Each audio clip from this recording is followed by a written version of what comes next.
बिस्मिल्लाहिर्रहमानिर्रहीम। अस्सलाम वालेकुम फ्रेंड्स, ये हमारी e commerce project in coordinator series चल रही है, जिसमें हमने लास्ट लेक्चर में देखा था, अपने फॉर्म को सबमिट करवाया था और वैल्यूज़ जो है वो गेट की थी। तो इस लेक्चर में पहले तो मैं एक आप लोगों को बात बता दूं कि ऐसा नहीं है कि अगर हमने ये सीआई में कोऑर्डिनेटर में काम कर रहे हैं तो यही फॉर्मेट हम यूज़ करें। अगर हम सिंपली HTML या बूटस्ट्रैप का जो फॉर्म जो हमारे पास पहले बना हुआ था वो भी अगर रहने दें तो वो भी काम करेगा, ठीक है। ये बेसिकली सिर्फ आपको ये दिखाने का, बताने का ये कोड मकसद ये था कि अगर आपके सामने कुछ इस तरह का कोऑर्डिनेटर का कोड लिखा हुआ आ जाए तो आप ये मतलब परेशान ना हो जाओ कि ये मतलब क्या लिखा हुआ है, ठीक है।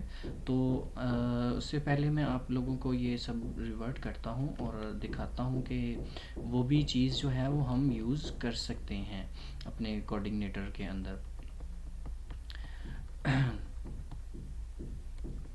उसके लिए सिर्फ हमको क्या करना है, यहाँ पर जहाँ पर ये फॉर्म इसने लिखा हुआ है, सिर्फ हमने इसके अंदर एक फंक्शन यूज़ करेंगे बेस यूआरएल का, बस। यहाँ पर एक्शन जो है वो यहाँ पर हम लगा देते हैं इस तरह से, PHP इको बेस यूआरएल, और इसको हम इस तरह से भी अपना यूआरएल दे सकते हैं कि कहाँ पर भी हम अपना फॉर्म जो है वो सबमिट करवाना चाहते हैं, कंट्रोलर और स्लैश उसका नेम था एडमिन लॉगिन, ठीक है। तो अब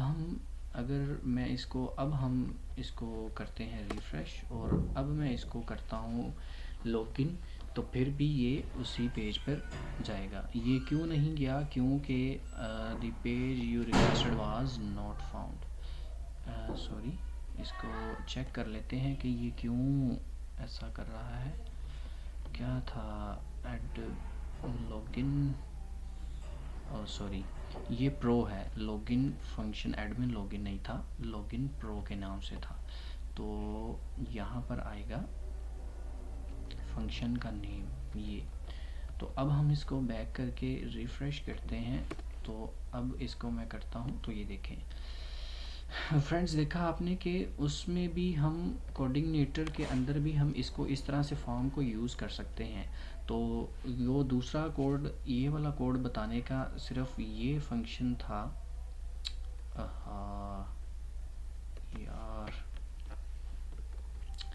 फिर दोबारा कोड लिखना पड़ेगा। अच्छा, खैर, ये बताने का सिर्फ वो कोड बताने का मकसद ये था कि आप परेशान ना हो जाइएगा कि ये कोड पता नहीं क्या कैसे लिखा हुआ है, तो उससे जो है वो आपको कोई परेशानी हो।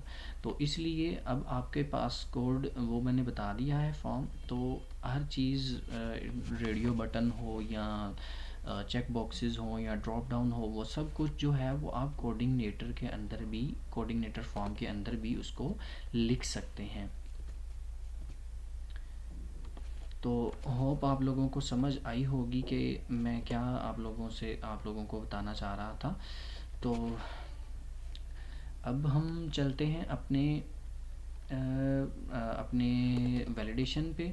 तो वैलिडेशन के से पहले आप लोगों को मैं यूज़र गाइड के अंदर अगर कुछ चीज़ दिखाना चाहता हूँ कि वैलिडेशन हम कोऑर्डिनेटर के अंदर कैसे करते हैं वैलिडेशन। तो ये देखिए फॉर्म वैलिडेशन, यहाँ पर क्या करेंगे हम, फॉर्म वैलिडेशन।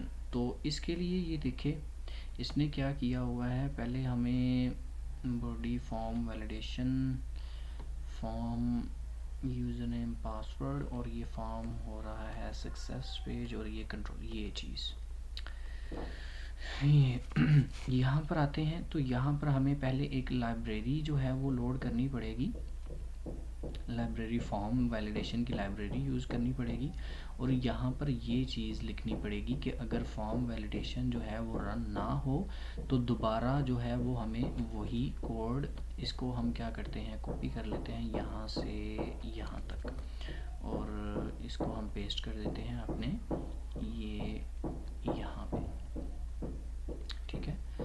तो कहते हैं कि फॉर्म रन हो जब उस वक्त अगर फॉर्म वैलिडेट ना हो तो फिर क्या हो, फिर भी हमारा फंक्शन जो है वो वापस जाना चाहिए उसी फॉर्म पे, ठीक है।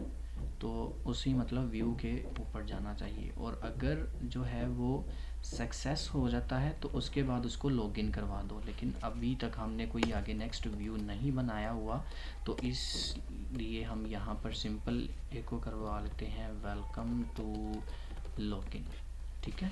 और इनको जो है वो कमेंट कर देते हैं, और अब हम इसको जो है वो रन करते हैं। तो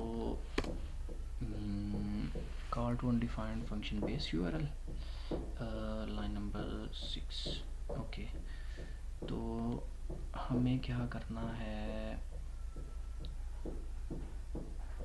बेस URL यहाँ पर भी लोड करवा लेते हैं, this load helper URL helper, और सेकंड था फॉर्म, ठीक है। और इसको भी अंडर कमेंट्स कर लेते हैं इसके अंदर। और अब हम करते हैं अगर, और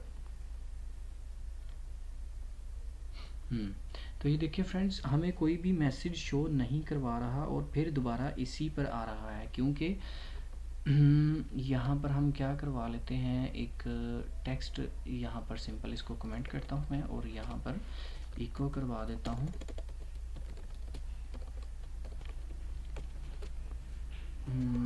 प्लीज़ ट्राई अगेन। यहाँ पर कर लेते हैं एंटर द वैलिड वैल्यू, ठीक है। एंटर दी वैलिड वैल्यू, क्योंकि वो हमारे पास उसको वैलिड नहीं कर रहा फॉर्म को। तो अगर मैं इसको इस तरह से कर देता हूँ, सॉरी ये इस पे रिक्वायर्ड लिखा हुआ है, यहाँ पे मैं 1 कर देता हूँ, तो फिर भी ये देखें।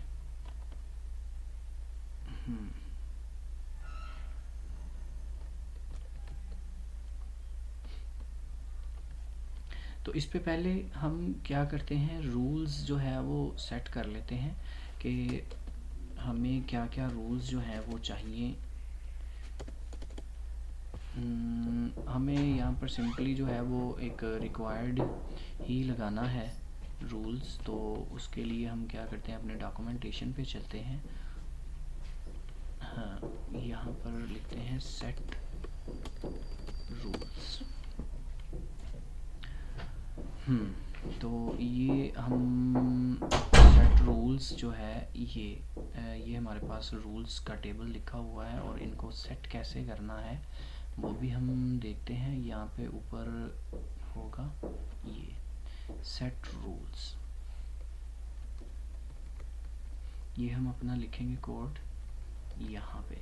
ये क्या करता है basically, $this form validation set rules, यहाँ पर आएगा हमारे पास नेम, जो भी हमने सॉरी यहाँ पर आएगा हमारा नेम, कौन से वाला जो होगा, ये किस फील्ड के रूल चेक करना है वो, और सेकंड ऑप्शन होती है हमारे पास जो हमने शो करवाना है यूज़र नेम, और यहाँ पर सिंपली रिक्वायर्ड, ठीक है। और इसी तरह से हमें दूसरे के लिए भी चाहिए, दूसरी फील्ड के लिए उसके यहाँ पर आएगा पासवर्ड, और ये मैं लिख देता हूँ यहाँ पे पासवर्ड, ठीक है। और इसको कर देते हैं हम पासवर्ड, ठीक है।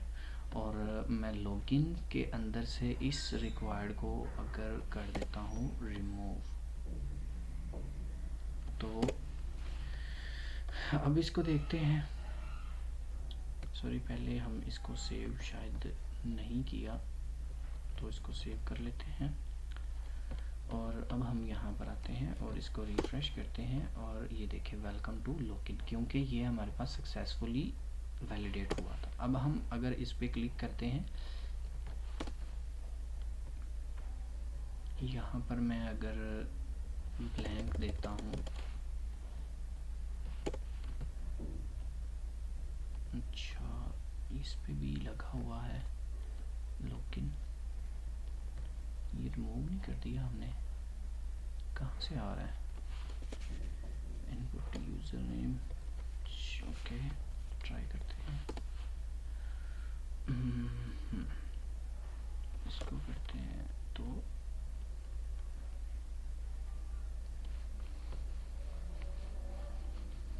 क्या, कहाँ से आ रहा है? ओके यहाँ पर इस तरह से ट्राई कर लेते हैं। एक और रूल होता है हमारे पास ईमेल वैलिडेट का, तो वो हमें मिलेगा यहाँ पर नीचे इस टेबल के अंदर। यहाँ पर देखें तो ये सब जो है वो हमारे पास ये रूल्स डिफाइन है। रिक्वायर्ड के लिए क्या करता है, return false if the form element is empty, ठीक है। अगर कोई फील्ड जो है वो कोई खाली छोड़ देता है यूज़र, तो उसके लिए हम क्या करते हैं, रूल सेट करते हैं रिक्वायर्ड का, ठीक है। मैचेस का इज़ यूनिक है, जैसे हम ईमेल पे लगाते हैं कि जो भी ईमेल जो है वो यूनिक होनी चाहिए, मतलब कि 2 ईमेल जो हैं वो कोई यूज़र जो है वो उसको लॉगिन ना करवा सके 2 ईमेल्स पे। तो minimum length, maximum length, exact, और हमें कौन सा चाहिए, हमें यहाँ पर चाहिए ये वैलिड ईमेल, ठीक है। तो हम ये यहाँ से जो है वो उठाते हैं और हम अपने कंट्रोलर के अंदर यहाँ पर इसको यहाँ पे लगाते हैं रिक्वायर्ड के बाद नेक्स्ट जो है वो हम ये लगाना है। हमने जितने भी आपने रूल सेट करने हैं, आप ये और सिंबल होता है, इसको आप ये लगाएं और उसके बाद आप अपने यहाँ पर रूल्स लिखते जाएं, ठीक है। तो अब हम इसको अपने पेज पे आते हैं और इसको मैं रिफ़्रेश करता हूँ, और अगर मैं यहाँ पर ये चीज़ इतनी टाइप करता हूँ और अब हम देखें एंटर दी वैलिड वैल्यू, ठीक है। पहले वो HTML का जो लगा हुआ था अलर्ट रिक्वायर्ड का, लेकिन अब हमने एक और रूल सेट कर लिया है वैलिड ईमेल का, ठीक है। तो इससे क्या हुआ, अब वो हमें बता रहा है कि आप जो है वो अपना ईमेल जो है वो वैलिड एंटर करें। अब हम ये वैलिड ईमेल है, ठीक है। तो अब मैं इसको लॉगिन करूँगा तो ये सक्सेसफुली वेलकम करेगा हमें, ठीक है। तो एक और रूल्स जो है वो हम पासवर्ड पे लगाते हैं। पासवर्ड पे हम लगाते हैं ये मिनिमम या मैक्सिमम लेंथ पासवर्ड की कितनी होनी चाहिए। मैक्स लेंथ जो है, सॉरी मिनिमम कर लेते हैं। मिनिमम लेंथ उसकी जो है वो 6 कैरेक्टर हो, ठीक है। रिक्वायर्ड भी हो और मिनिमम लेंथ उसकी कितनी होनी चाहिए, ये देखें इसके आगे आपको ये उसने पूरा फॉर्मेट भी दिया हुआ है कि मिनिमम लेंथ जो है वो पासवर्ड की हमारे पास कितनी होनी चाहिए, 3, लेकिन मैं इसको कर लेता हूँ 5, ठीक है। तो अब हम क्या करेंगे कि अगर हम इसको पासवर्ड को हम 3 करेंगे तो ये देखेगा कि हमें एरर, मतलब कि वो वैलिड का एरर शो कर दे, एंटर वैलिड वैल्यू, ठीक है। कि आप जो है वो वैलिड वैल्यू इसको एंटर करें। अगर मैं कर देता हूँ 4 तो फिर भी ये वही चीज़ आएगी हमारे पास, और मैं 4, 5 कर देता हूँ तो मिनिमम जो था हमारे पास 5 लिखा हुआ था हमने, तो ये 5 को हमें जाने देगा, मतलब कि ये वेलकम करेगा, ठीक है। तो ये देखिए वेलकम टू लॉगिन।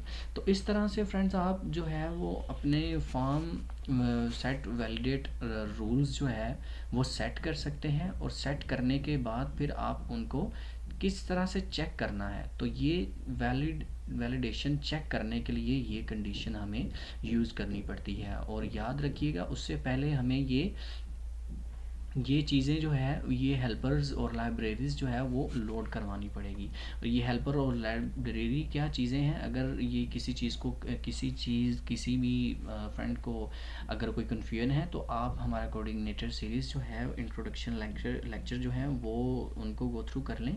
उसमें आपको हेल्पर और लाइब्रेरीज़ के लेक्चर भी मिल जाएंगे, आप होप के वहाँ से आपको अच्छी समझ आ जाएगी। तो फ्रेंड्स, जे अगर आप लोगों को मेरी वीडियो पसंद आई हो तो इसको लाइक ज़रूर कीजिएगा, और अगर कोई भी क्वेश्चन आप लोगों के माइंड में हो तो आप कमेंट कीजिएगा, मैं इंशाल्लाह उसका आंसर ज़रूर करूँगा आपको। और जिन लोगों ने अभी तक मेरे चैनल को सब्सक्राइब नहीं किया वो सब्सक्राइब कर लें, ताकि आप लोगों को नेक्स्ट वीडियोस के बारे में नोटिफिकेशन मिलता रहे। तो नेक्स्ट लेक्चर में मिलते हैं, तब तक के लिए फ्रेंड्स, अल्लाह हाफिज़।